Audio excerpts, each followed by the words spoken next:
hadda markaan shabaabka waxay sameeyeen meel u dhaxaysa Buuloburdo iyo Jaalaqsi oo ay soo galeen marka waxay joogeen hadda maalmay hadda ku sugnaayeen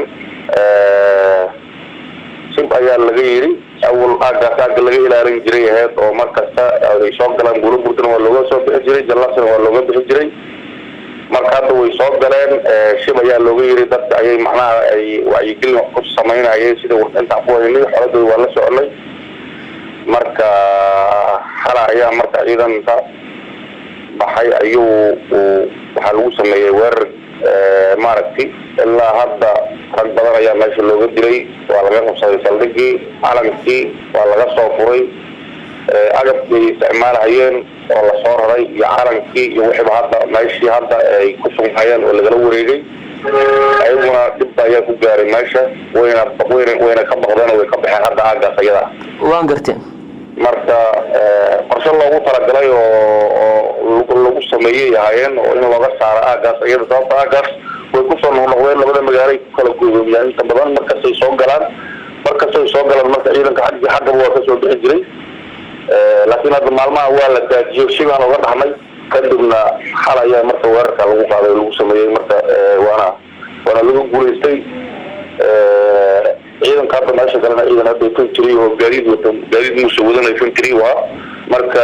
maydkoodina ayagoo meesha yaala looga soo baxay saaka waxaad ii sheegtaa intaan u tegeen khasaaraha ka dhashay dagaalka waxaa sheegtay in al-shabaab ay muddo halkaasi ku sugnaayeen oo loo kaadinayay marka inta ay ku sugnaayeen meeqa maalin ay halkaasi joogeen ilaa hadda 2 isbuuc ay joogeen hadda meesha marka 2 isbuuc ama adiga 20 cisho amal ku sugnaayeen maalmihii hore markay soo galaan ba ciidanku macna dadka deegaanka ku soo sheegay waa lagu bixi jiray laakiin hadda qorshaha laga lahaa qorshaha hadda saaka xala laga gaaray oo kala taagay marka weerarka xalay u dhacay halowda waxa ay sheegtaa marka khasaare marka maxaa ka dhashay weerarkaasi annaga wax la soo gaaray ma jiro taasanba markaan ayaga ayaa marka khasaare u gaaray ayaga ayaa dhimashada hadda meesha ilaa iyo 7 qof oo hadda dhimasho hadda iyo xagooda hadda xogta aan helayno marka soo dhaxalay dhaxdooda oo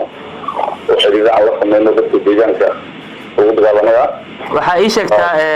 tirada al-shabaabka ee halkaas ku sugnaa goobta weerarteen iyagu imisay gaarayeen ilaa 78 meelahaas ayaa sahan noonku waa niman isdhaqro meesha hadda ay degnaayeen dhulka in ay lagu weeraray marka sida ilaa 60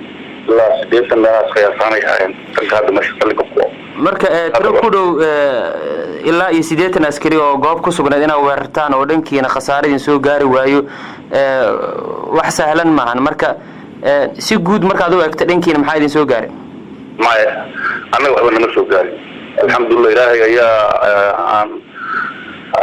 noo gargaaray wax dhibaato aan nama soo gaarin wax dhimasho aan nama soo gaarin weerarkuna waa iska taqaanaa sababtoo ah waxaa maqli jirteen ciidanka dawladda la gaaday ayagoo xero degan oo la weeraray iyo khasaare loo geystay sheekooyin noocaas waxaan malaynaa waa maqli jirteen laakiin anaga hadda waxa waaye ayagoo joogo oo degan oo maaragtay xilli dambe oo salaad way soo dhowdahay ayaa weerarkaas lagu fuliyay nimankaas ayada anaga wax khasaaro aan soo gaaray alxamdulillah waan gartay marka waxa ay sheegtaa deegaanadaas marka ay sida gaarka weerarku uga dhacay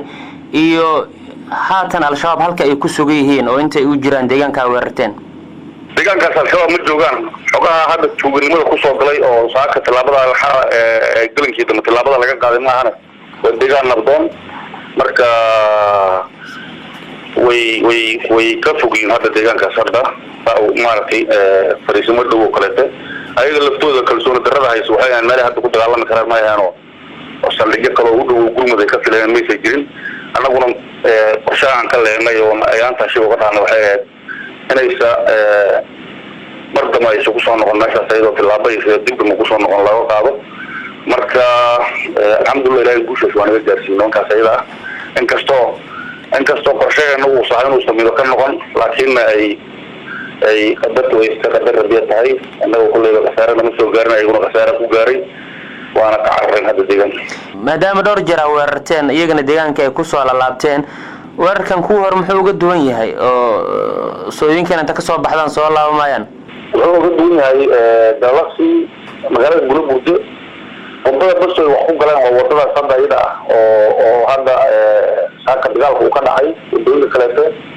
miina iyo qashin iyo balaayo ku gudoomiyeen iyo masaafooyin dheer oo loo soo maray noqoto marka halka wado oo ciidanku uu ilaaliyo oo wadada magaalada u furan waa wadada Jallaqsi gasha bulburta ka baxay macnaha Jallaqsi ka baxay bulburta gasho marka waxay ugu duwan tahay awal wadadaas waa la ilaalin jiray waa la control jiray habeenay maalin ciidanka socday marka nimankan waa niman iska jibhad oo dhuumashay marka sameeyaan dhuumashay ku soo galaan marka dhuumashay ku soo galaan waa niman iska jibhad oo duuleysato duulka ku jiro